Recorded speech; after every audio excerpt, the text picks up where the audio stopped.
my money's going here, here, and here. And this is why I do this. This is why I don't do that. Right. It's because of this situation. In this episode, we discuss... How do you handle finances in a remarriage? Now, we were talking about separate and joint accounts. Sometimes, even if you're taking care of a family member, you may want to have an account set up just for that responsibility. And even though maybe the other spouse isn't contributing to it, but they know of it and they also have access to it. Yeah. I mean, like, you can have a separate account just for groceries.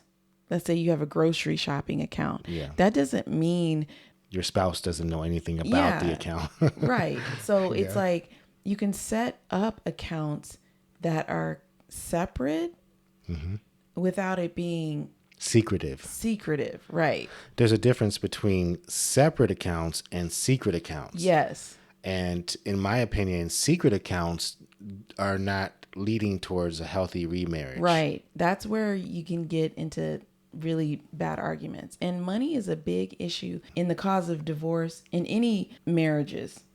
Yeah. And whether you're remarried or you're married for the first time, you want to make sure that you're truthful with your spouse. And it's not even the lack of money that's the problem. No, it's communicating about it. It's communicating about the money. Yeah. There's people who make a lot of money, billionaires, and they get a divorce. Yeah. Why? Yeah, it's no money issue. There's people who have no money. I mean, when I say no money, they're just not... Day to day. They're below the poverty line. Yeah. And they can stick together. It's all about that communication. It is. And in my opinion, it's about being on one accord with it. You just said something so powerful. There's a difference between separate accounts and secretive accounts.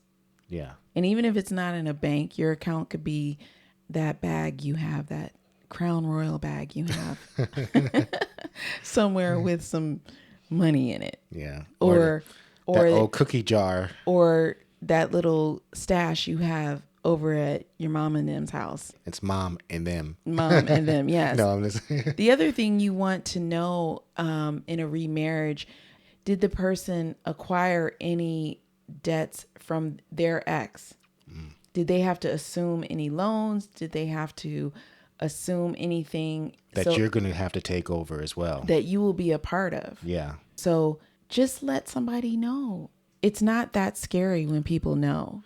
It's almost like when people get their mail and you don't open up your mail because you're scared of your mail. Right.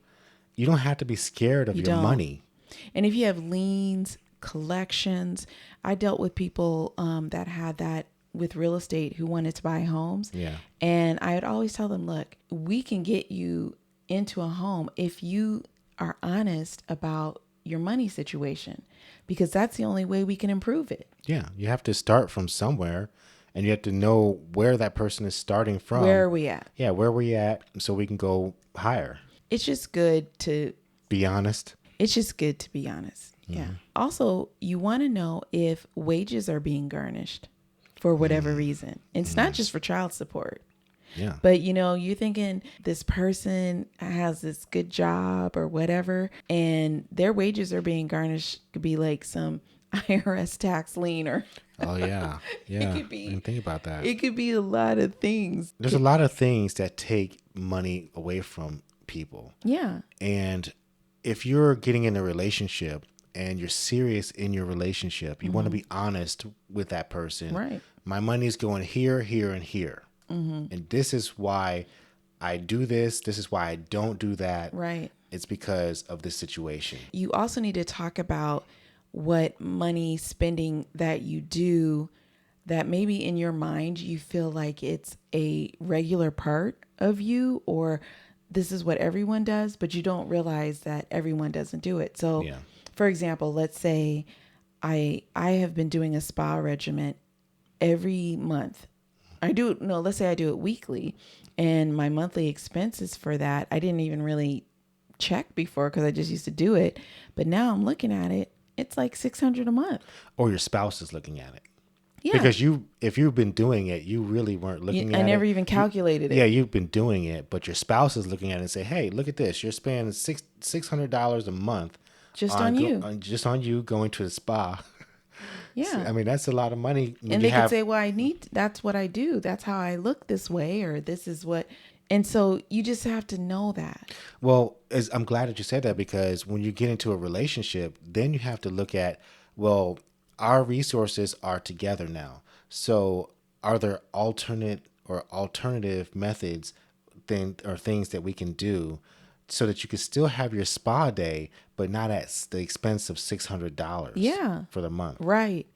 There's all these workarounds that you can actually have access to if you are willing to work, willing to work it, whether it's student loans, mortgages, collection, all the things that we were talking about, child support, alimony, what other things that people have to deal with. Well, there's a lot of different things that people deal with, but what I'm saying here is, as long as you're willing to work together for Yeah. your healthy relationship, it's for the health of your relationship. You should be willing to sacrifice for that relationship, give to that relationship, love for that relationship, and put your money where your mouth is for that relationship. And that is hard for remarried people. It's hard for people who've been divorced, hurt, financially devastated, or rearranged, however the situation is, to feel full enough to give.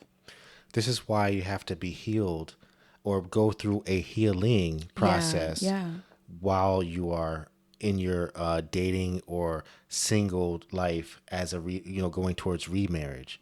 You want to make sure that you're filling up your cup. Yeah. So that you can have enough to give back to someone else. And you have to let somebody know if you're not ready for that. Because when you first told me about the situation with the accounts and how it's going to work out, yeah, I couldn't handle that right in the beginning. Yeah. I had to process that, and you were very patient. Well, I knew I wanted to be with you. I knew your character. I knew that we've had many Yeah. conversations. So I knew what type of woman you were. Yeah. And so I wasn't scared. I wasn't thinking that, oh, she's going to take my money. She got her got on the account or anything Right. like that. So, and you knew over time that I was not going to take money from you. I Right. would give to you. I would love you with my money and all that I have. And the same would be here. You would do the same for me. I knew that. Yeah. Well, that's good that you knew that, because I didn't have that, that assurity right in the beginning. You know what I mean? And it wasn't because of you. That's why I knew it, because it wasn't because of me. Yeah. It was like, okay, how am I going to deal with this? And this was like this feeling, this trust, whatever. And I had to decide, how am I going to navigate that with a new relationship that I wanted to have? There's people who even have loans, or they're paying on things that they don't even have possession of. Wow. Whether it's houses, pets, cars, all these things, they're paying on something. And the other person could say, wait a minute, you're paying for a motorcycle that you don't have? Exercise equipment? Where is it? I've been down that road. I paid on something that I didn't have or didn't exist anymore. Yeah. And so you have to take care of that responsibility, which is what I did. Yeah. And I went. And that wasn't fun. It wasn't. You didn't like that. No, it wasn't fun dealing with that. But I went through it, and I know that our viewers and people who are watching and listening to us will be able to do it as well, as long as they stay focused on that. They stay focused, and that you can't get upset anymore. In what we used to call it, we used to call it, there's casualties of divorce. Yeah. There's some casualties that happen. Yeah, there's casualties. There's spoils of divorce, and there's casualties. Some spoils, and there's some not too many spoils, but there's some. Yeah, but there's casualties. But there's some things you get. You get the blender or something. But Well, you had the blender before. Well, you got it again. They didn't take the blender from me.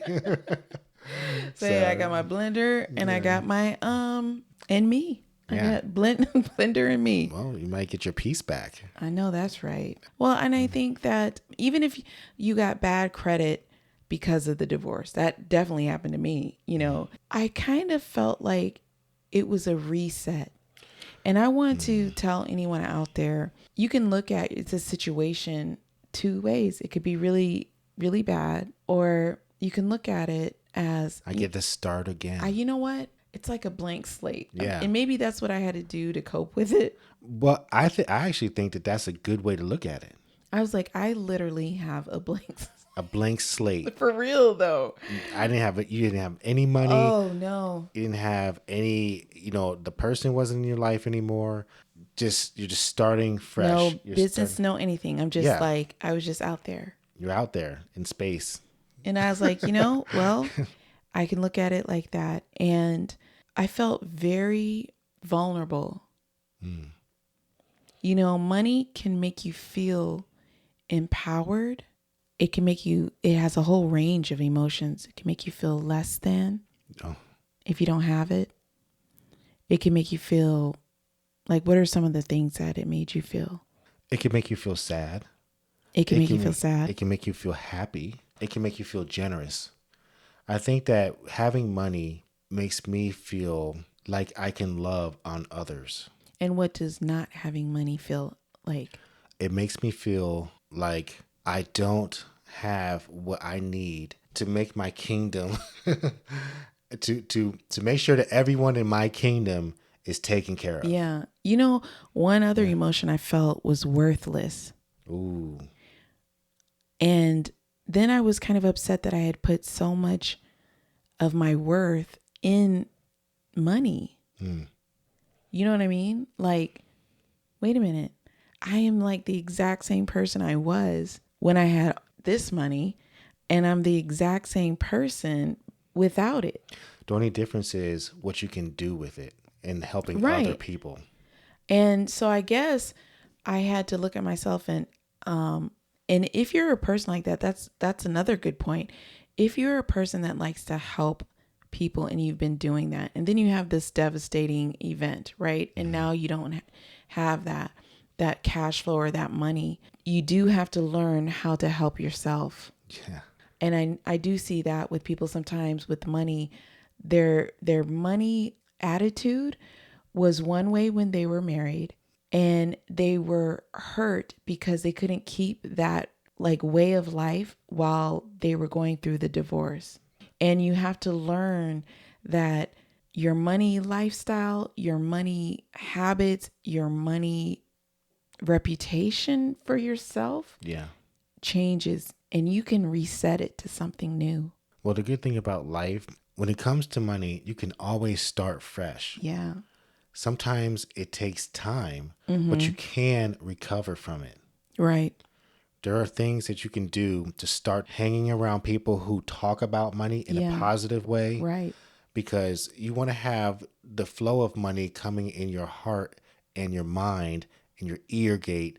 And you want to be able to talk about it in a positive way, letting go of past hurt feelings of it. Yeah. So that you don't continue to have those bad habits in the future. I think the number one thing that helps, and it helped us, is to actually do a family budget. Yeah. It can be painful for people. Yeah. Did you like it? I think for me, having a family budget was a little painful. Yeah. Why was it? I think sometimes it felt a little restrictive. Oh, But like we've talked about, we are restricting ourselves. It's not, nobody else is doing it to us. We're not really restricting ourselves. We're actually helping ourselves, giving ourselves boundaries. I like the word discipline. We're disciplined, but I actually like the word boundaries, because to me, when I think of a boundary, I think of like a fortress. When we have money boundaries, we're keeping bad things out and good things in. So to me, that helps me mentally and physically To to understand why I'm doing what I'm doing. Your budget is boundaries. My budget is boundaries. And my budget is like discipline. Yeah. Like I can do this, but I don't. And mine for the boundaries is I can go up to the wall right there, right? So it's like you don't want to jump over the wall, because if I jump over the wall, then the whole house can come down. Or when you jump over, now you're in all of that. You're in all of that, whatever that is that you don't want you don't want inside the boundary. Now you're in that, and you're messed up. So Yeah. I don't want to jump over and get into that. And you don't want anything to come over And I definitely don't want anything that you coming didn't over. invite. Exactly. And see, that right there, that just shows two different thought processes about money. But it's the same thing, just coming from different avenues. Right. Yeah. Like we're on the same path with different perspectives. Yeah. I think the best thing about selling real estate for me is not actually selling the homes, but really talking about money so much. You really like to talk about it, or you want to hear it? Just talking about it, helping people arrange it, budgeting for the mortgage, or, knowing that there's property taxes and there's all the home insurance, just all these different things, right? Like literally day in and day out, I'm talking to people about their money flowing in and out. Well, some people are scared of numbers, and that really terrifies them. They're like, I don't want to count. I don't want to think about subtracting this or adding that or dividing this, because they felt like they weren't good in school. And the cool thing about being an adult is that you can use a calculator. Yeah. You can call a friend. Right. You can Or your spouse can help you. Definitely. If you feel that way, you don't have to be alone. And I think, like you said, if you felt bad about numbers, you didn't feel like math was your strong point, you don't have to carry that weight all by yourself. If you do have an accountant, or you listen to accountants, or your spouse is somebody that likes numbers, use that to your advantage, because now you can have the benefit of it without you having to do it. Yeah, because you're a team. And that could be something that you really look for in a spouse. Like, hey, I am not good with numbers, and I really need to be with somebody who is. And if they're not, then they can tell you. And that doesn't even mean that it has to be a deal breaker. If you were like, I'm not good with numbers either, but I was thinking I really wanted to get a financial advisor or something, or whatever. And they're like, me too. Yeah. You basically want to find somebody who has good character when it comes to resources and finances. Right. Whether it's you, your spouse, or that person who's going to be handling your money, you want to make sure that that person is a person of character. So that you guys can have your money understanding together. If that's how you need to grow together, you don't have to be ashamed. No. You don't have to be ashamed. I definitely would see people feel better about the whole process when we would talk about money. Hey guys, you are valued and appreciated regardless of what you're going through. We want you to know that you are not alone, and we're here to support you. Weigh in on this topic here on the podcast, or you can find us on YouTube at Remarried Love.